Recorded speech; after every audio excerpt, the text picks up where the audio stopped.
I'm Clay Shirky. We're in the Interactive Telecommunications program at NYU, where I've been teaching for a decade and a half now.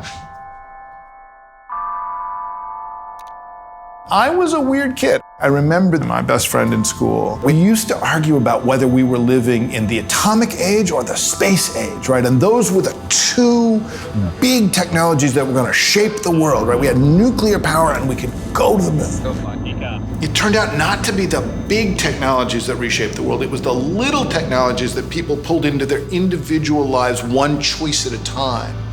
I was spending a lot of time in the 42nd Street Library. I was complaining to my mother, who's a reference librarian, and she said, oh, there's this thing we're learning about in library school that you should know about. It's called the internet. I'm like, okay, Ma, I'll check it out, right? My mother had sort of told me the internet's like a giant library, but there was this moment where all this raw possibility, no one really knew what it was gonna be for. The choice towards even more openness became one of these accelerating choices. To give you an example, when the first graphical browser came along and they chose to keep the ability to look at the HTML code behind the page, there were suddenly thousands of people who were self-taught in working with HTML. You didn't have to wait for books, you didn't have to wait for classes. You could just click view source.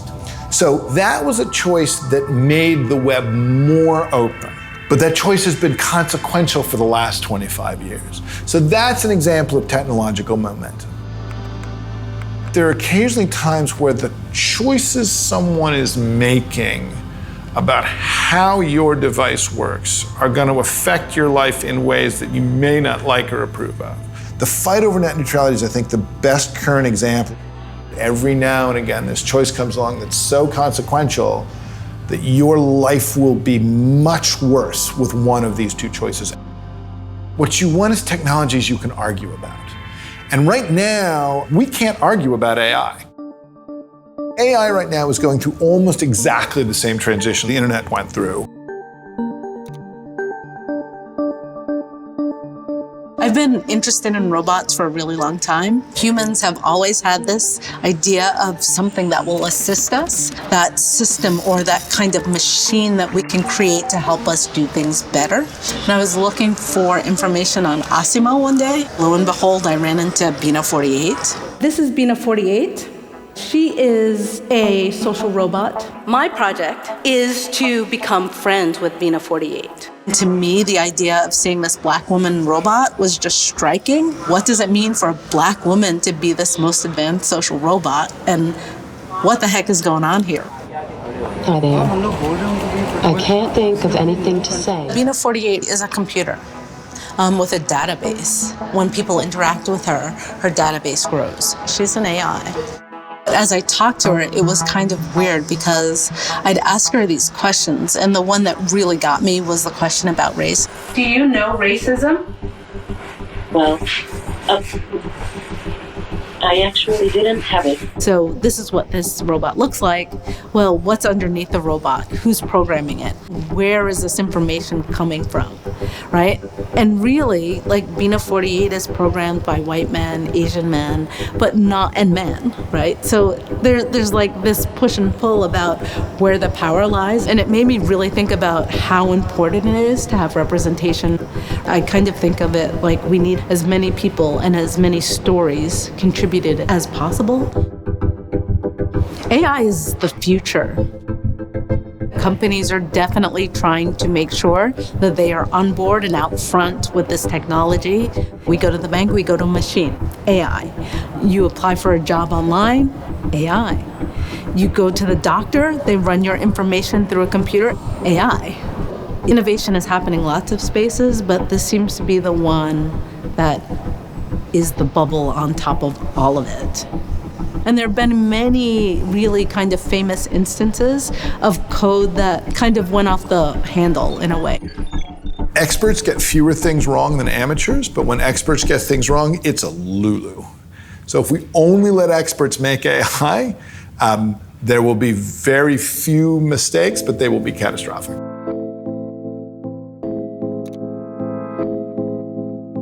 If you hang around with people who are all of the same opinion or all think the same, it gets self-reinforcing and you tend to lose your perspective. I studied how computers affected finance. So one of the things that caused the financial crisis of 2008 were the growth of an obscure financial instrument called a derivative. Things grew much faster than anyone anticipated. What happened was that the whole system collapsed. And that then led to the banks getting in trouble and things like that happening. I think the way the internet really played into the financial crisis was that, number one, it increased the number of bets, it increased the speed at which they could be made, and it enabled people to invent lots of new ways to bet. And all of this increased the size of the bet market.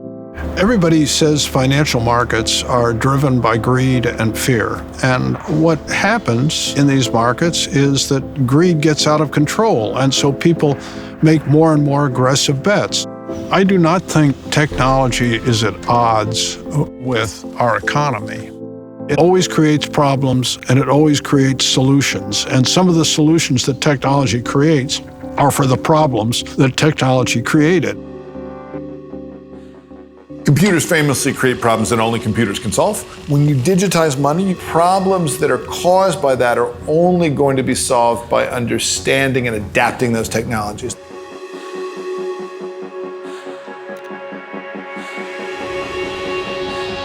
We used to call it this time of the perfect storm. It was the worst financial crisis since the Great Depression. And when we were coming to market, people were like, why are you launching a bank in the middle of this horrible crisis? People were scared, right? They were afraid of banks failing. They were afraid of losing everything. The industry was really ripe for innovation. There were all these emerging technologies that were going on that were allowing people to move money digitally. And the thing that's been so unique for Ally, we didn't have all the infrastructure cost of brick and mortar. Everything that you do is transacting online.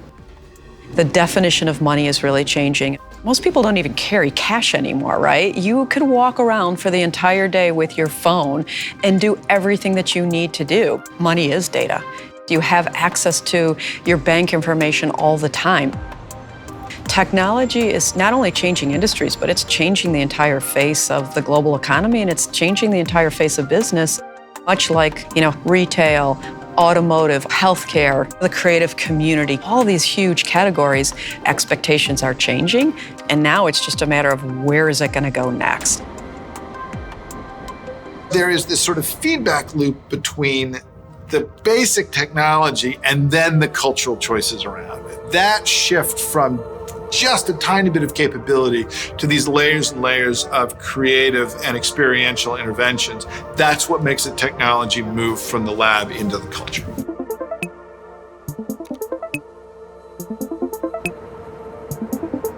My name is Susie Analog. I'm a producer and a songwriter. My curiosities led me to recording and gadgets. Every time I got a new gadget, I wanted to figure out how it worked. And after that, I knew I had a strong curiosity for technology itself. If there were no internet, there would be no Susie Analog.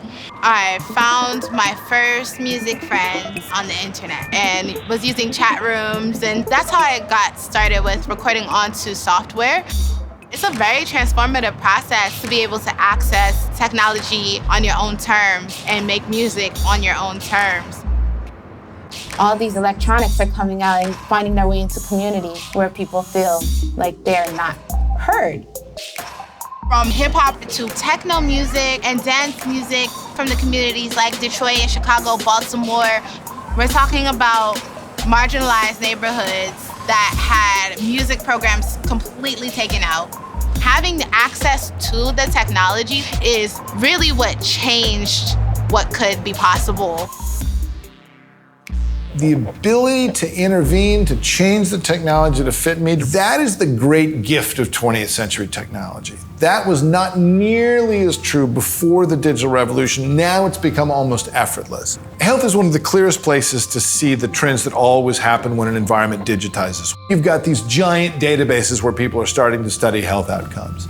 The opportunity is to make those things work together. It's very much a renaissance period in medicine. It might not be readily apparent when you go to the doctor's office that everything is being stored on a computer or that your healthcare app or your Fitbit could be very useful. But we're in a situation where technology is a core feature. We're currently at the Department of Biomedical Informatics, Columbia University Medical Center. I was trained as a medical doctor, but I'm also a programmer and a tech guy. For a while, they said we had too much data to know what to do with. But now that computing power has moved into a space or a realm where you can do a lot of this data crunching, even on like a MacBook Pro, we're now being able to sort of start to connect the dots across many different databases and many different locations across the country. With the new data, what we're looking at is the family tree of over 2 million patient records. You then can take that family tree and then run the machine learning algorithms in order to estimate the intensity of a heritable trait. Here you have a subset of the different conditions, for instance, depression, eczema, colon cancer, epilepsy. And so you can then see through these like groupings, this particular family has these particular diagnoses listed in the medical record. With all of this data comes great power. And we all know with great power comes great responsibility. Ethics in medicine are as important as ever. We should look at the scientific advancements that we're doing and making sure that they conform to the ethical guidelines that we believe in. It's like we're just trying to tie it all together. It's super exciting. Technology is moving at the speed of light. You almost can't keep up with the pace and the change. There's no boundaries anymore.